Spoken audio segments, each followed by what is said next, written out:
Hi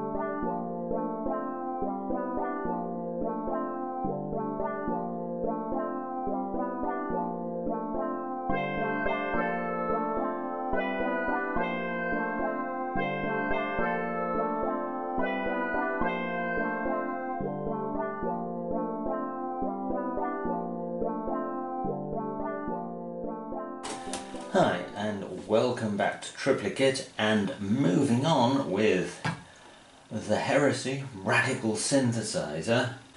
And let's just remind ourselves of the design brief. We were designing a synthesizer with no keyboard. So we have these, no MIDI, because it's 1980s thinking. We were going to get rid of the sound generator filter envelope sort of model and use something that actually oscillates instead, and we were planning on putting in a little bit of attitude. Well, in this video we're gonna, for the sake of development, abandon two of those, and we are just going to make a synthesizer that outputs a sine wave, and we're hoping to get to the point where the volume, the amplitude of the sine wave, will be controlled by the turntable, and the pitch of the sine wave will be controlled by the strings. Okay, now let's remind ourselves where we got to on the previous video, because it's been a little while. We were testing the latency by using a simple sine wave which turned on when we did that with the string, and we could record the audio of the string clicking down, and we'd use that to test the latency. So now we're going to move on and make this actually control the pitch, and you can probably hear there it is breaking up due to contact between the wire and the copper strip not being 100%. And before I try and fix that, which I don't think I ever will, because the copper tarnishes, and these are stainless steel wires, and it's not the best conductor in the world, not the cleanest surface. So we're going to try and remove that breakup with software. Okay, so I have set just the one string up, so it's pitch increasing up the string about 3 octaves up here. We're just trying to test it out, we're not trying to do anything musical with this. So let's fire that up and see what happens. Oh, turn that down there. So that's the first thing. It doesn't, well, it's assuming, well, the electronics, when you've got when you haven't got the string pressed down, it assumes the string is there.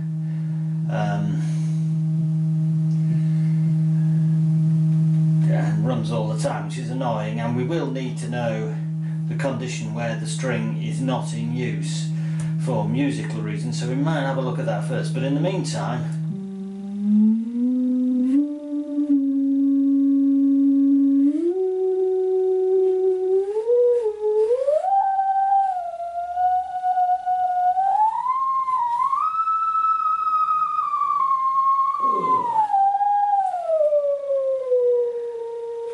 okay, great theremin impersonations, but you can hear it's all breaking up and warbling, and that is that is what we're trying to get rid of. That's our exercise here. But the first, I think we will make it so we can detect when the string's not in use and shut it off. It just makes it a little less annoying to use. Okay, so I remember the screen recorder and Camtasia and this do not like each other, so we're going to have to do somehow get round it. Okay, start her up. So as I say, with nothing on the string, it is assuming the bottom point, because there's a resistor pulling this down to ground, so it's not floating about. So, and I can read off the screen that is 0.004 or 5 on whatever. That's about a half the whole length of the string, 0.5. So if I put this onto here, so that's about as low as it'll go, and that is about 0.05. So, okay, so here's a little log of what the program's throwing out, and these are the readings from the strings, and we're looking at the first string, string 0, and you see it's 3, 4, 5, 6 it's putting out, and we get down here. Where do we go? And what's going on here? So the current time is when it gets called to make a new block of output samples by the RCO, and these are the times that these are all in milliseconds, that the readings arrive from the player interface, and we're getting a whole bunch here where it's not sending us any. I wonder why that is. And here we are, we're into the start of where I was holding the string down, and we're starting with 0.054 and we're going down to 0.04, 0.34 twice there. Okay, but I fancy that is the lowest. So if we set it to 0.25 or something, and say below 0.25 the string is not in use, and above 0.25 it is. So that's a starting point. So let's see if we can implement that somehow and try it out. Okay, so I've simply done that. If it's above 0.025 it's on, and if it's below it's off. So shall we see how that goes?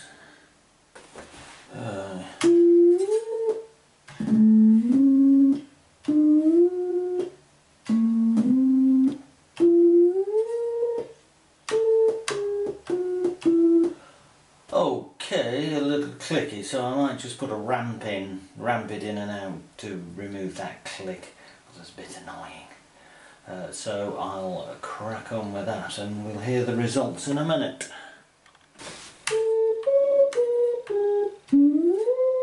Okay, ramps in and out, and so it gets rid of that nasty click. So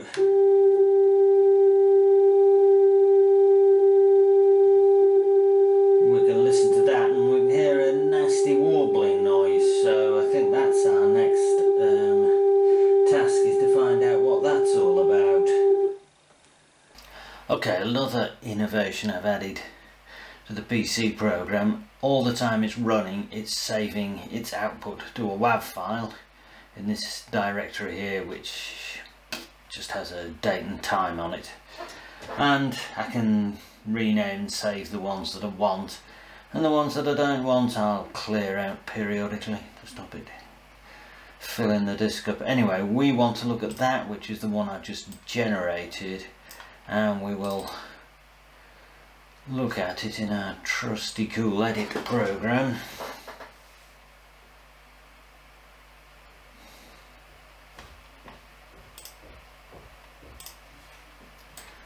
Try drag and drop here.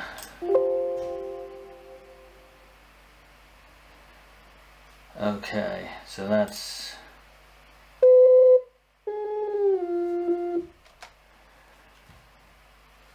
what we expected, and this was the one we did at the end,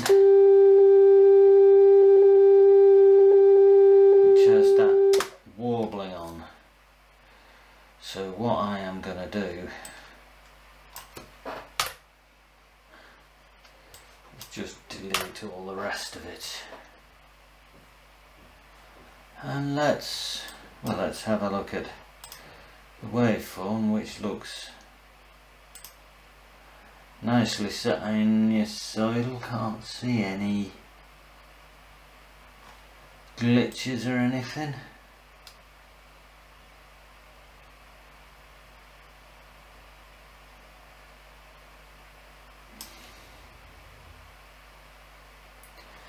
So let's look at the loss of it, and let's look at the spectral view. Yeah, we can see,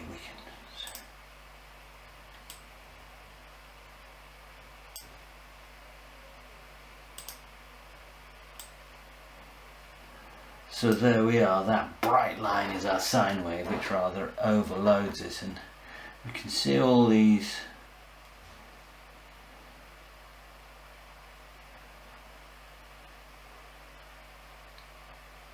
little spikes. That's the warbling sound we hear.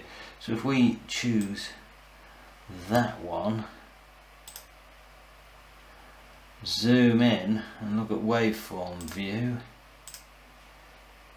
can we see any? We can't. Now what we can do here is actually just have the audio on one channel, and let's have a look at the frequency value, or the value that's going into the frequency value on the other channel, which might tell us a little more. Okay, and here it is. So you can see the top is audio, the sine wave, and the bottom is the pitch, essentially, that we're feeding into the oscillator. So let's play it.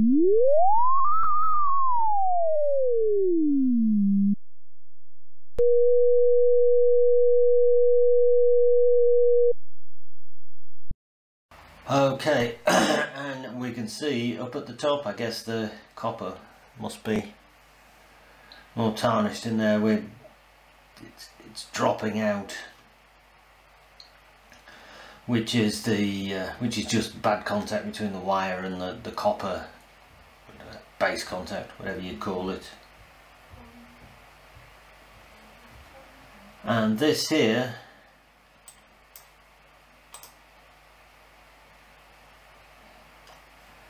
and we see this jumping up and down. That's just noise on the string signal, which there always will be, because your finger's never still. So we need to somehow smooth that out and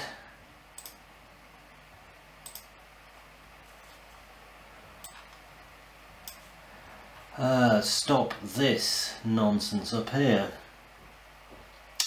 So I will go away and have a think about that. Okay, so here is our problem. We are calculating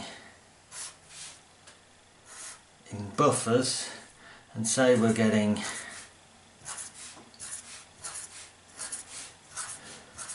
three readings from our strings every buffer.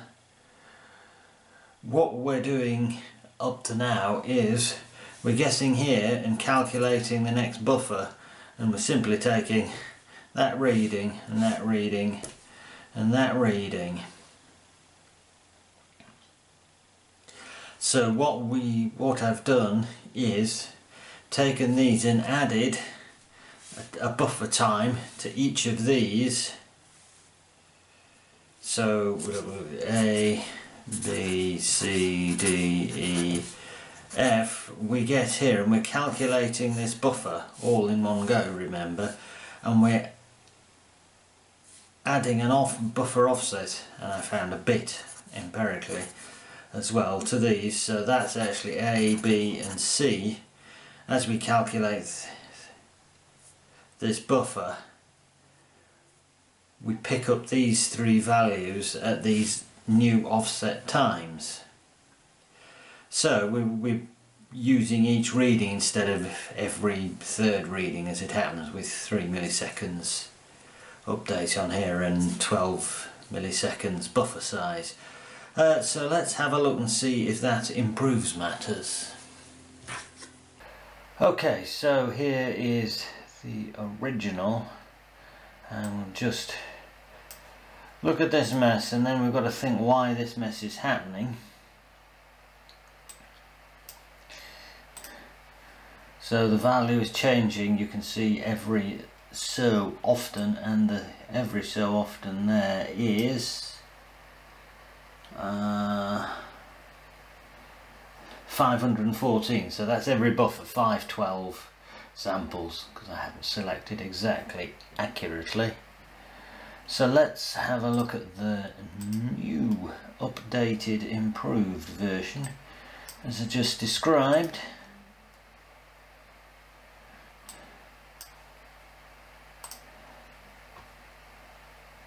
So we are looking at that period, which is 137 samples. Well, 1 millisecond is 44 samples, so that's about 3 milliseconds, nearest damn it. However, if we go back to here, we have all this mess, and that is bad contact. And I think we are going to need to go back and look at the code in the STM32 to try and come up with some scheme to overcome that. I don't think we're going to be able to come up with some fix in the PC code, unfortunately, because that probably went across there. Okay, so we're going to have a look at what's actually happening, and I think go back and look at the waveforms coming out of the string and the electronics as well. So I think we need to fire up the picoscope at this point. Okay, so I have opted actually for a slightly different technique. This guy here is connected straight to the wiper, I suppose you'd call it, of the string, and that goes into the mixer and is recorded as audio onto the PC. And at the same time I've ditched, while we're looking at this, creating audio output and just recorded the value that's coming out of the A to D converters on the Nucleo board, and we will compare those, and I have just done that. So let's compare what we've got there. So okay, what are we looking at here? Well, the bottom trace is the digital output, and the top trace is the recording of the analog input. Now that has a big DC offset when the string is actually being used, and the mixer has is AC input.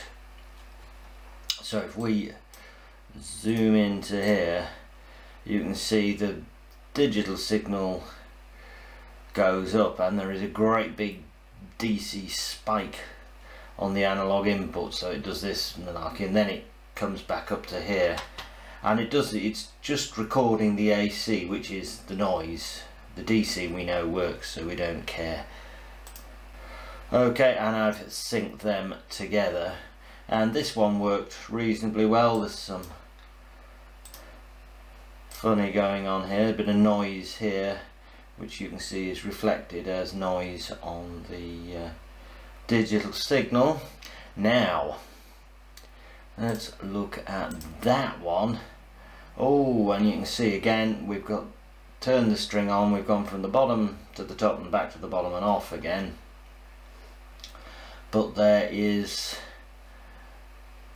basically nastiness is going on, and here I deliberately didn't press the string down as hard as I could, so the contact would not be brilliant. Now let's look at this. So what's happened here is it's lost contact, so the string wiper voltage has gone down to 0, and here it's got contact back again, so it's come back up again with the fact that when it changes the DC level, it vastly overloads the input, and you can see they are not lined up exactly correctly. But we can live with that, and we can see there's a bit of noise here, and it's kind of lost it, and we've got this drop, and it's dropped to 0 here, and come back up again. So what we need to know is, let's zoom in on these two events again. Again, that and that are lined up, and that and that are lined up, or should be lined up, should I say. So we need to spot when this kind of thing is happening and the level is dropping because there is noise coming off the noise on the signal, because it's not making good contact, and we need to spot this kind of happening where it's momentarily lost contact and the voltage has gone to 0, and we need to differentiate between that and where it's actually completely lost contact because the player has lifted their finger off the string. So that is our next task, and we also need to put some smoothing of some sort on this signal if we go back to the other one.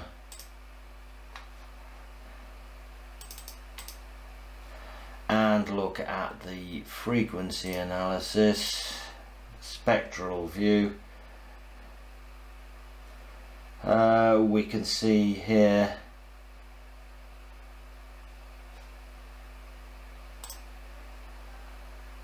we are getting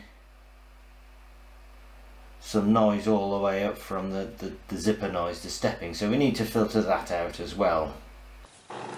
Okay, so what I've done with our string signal is basically done it in 2 stages. So the string signal comes out every 3 milliseconds, giving us a step function. So I've filtered that currently with a running average filter, RC filter, so that gives a smooth output, and that's 3 milliseconds, so that's 130 samples. Okay, but the first stage I also am doing some pre-conditioning. So say for instance we have a signal which should look like that, but here we have some bad contact, so the actual signal does that. Well, what I have said is that for small changes, which is most of the time when it's working, it's fine. My conditioned input follows the actual input, but it will not change at more than a maximum rate. So here my conditioned input, instead of shooting down here, will actually start to come down here at a fixed rate, and then we'll go back up here at a fixed rate, and you can see that does improve the noise. So we're going to go with that and see how it does. So let's see how well. I've gone back to just my input test program to try and evaluate all this, and I've spent some time playing with different ways of doing this, and this is the best one so far. So let's see how it performs. Okay, let's give this a run up and see what happens.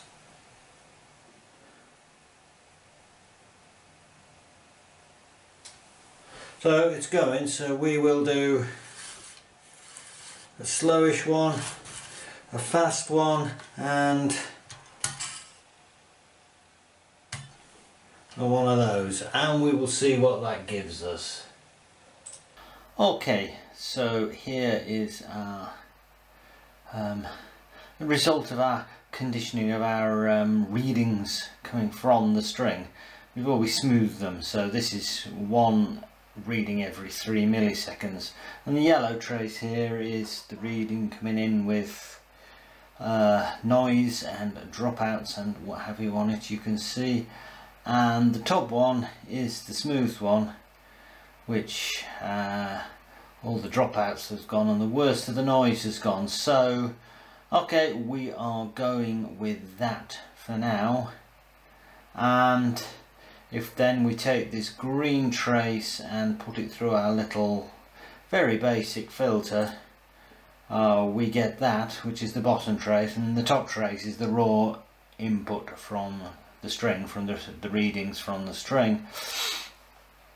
And if we were to look at that in spectral view, you can see the bottom trace, there is very little noise and crud on it, so I think it's time to put that code back into the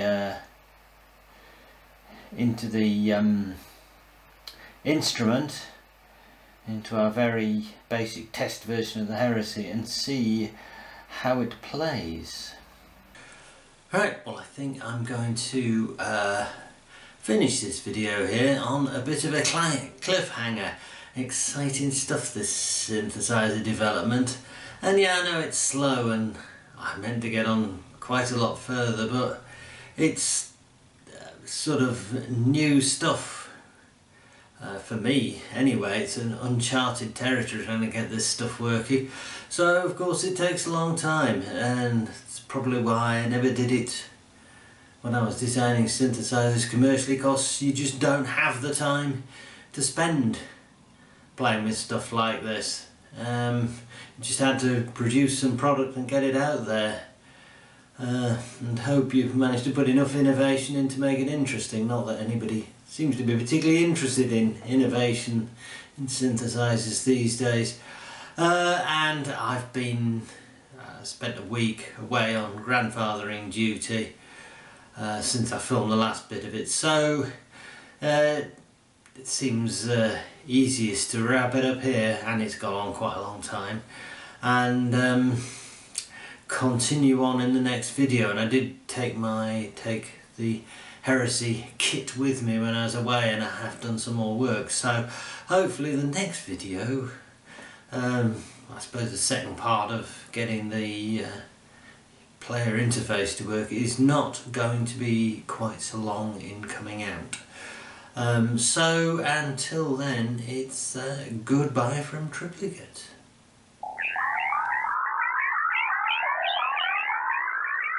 Goodbye.